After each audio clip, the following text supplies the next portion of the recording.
ஈரோட்டில் வருகிற 18ஆம் தேதி தவிக தலைவர் விஜய் மக்கள் சந்திப்புக்கு அனுமதி வழங்கப்பட்டுள்ள நிலையில் 2 நாட்களில் காவல்துறையினரின் நிபந்தனைகள் நிறைவேற்றப்படும் என செங்கோட்டையன் உறுதியளித்திருக்கிறார். ஈரோட்டில் செய்தியாளர்களிடம் பேசிய அவர் இவ்வாறு கூறினார். எதிர்காலத்தில் தமிழகத்தை ஆளப்போகிற தலைவர் அவர்கள் இங்கே வருகை தர இருக்கிறார். அந்த நிகழ்ச்சி என்பது பணிகள் வேகமாக நடைபெற்றுக் கொண்டிருக்கிறது. என்னென்ன விதிமுறைகள் இருக்கிறதோ அந்த விதிமுறைகளை ஏற்று விரைந்து அந்த பணிகளை முடிப்பதற்கு நாளை மறுதினத்திற்குள் செவ்வாய்க்கிழமை மாலைக்குள்ளேயே அனைத்தும் நிறைவு செய்யப்படும்.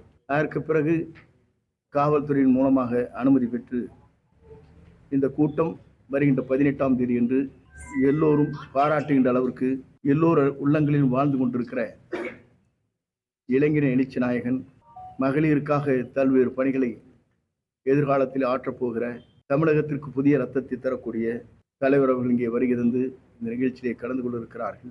அந்த நிகழ்ச்சியை பொறுத்தவரையிலும் 2 மணி நேரம் காவல்துறையின் மூலமாக அனுமதி வழங்கப்பட்டிருக்கிறது. காலை 11 மணியிலிருந்து 1 மணிக்குள் அந்த நிகழ்ச்சி நடைபெற இருக்கிறது. ஆகவே கழகத்தின் அடலியர்கள், பொதுமக்கள், நல்லெண்ணம் கொண்டவர்கள் இந்த நிகழ்ச்சியிலே கலந்து கொள்ள இருக்கிறார்கள்.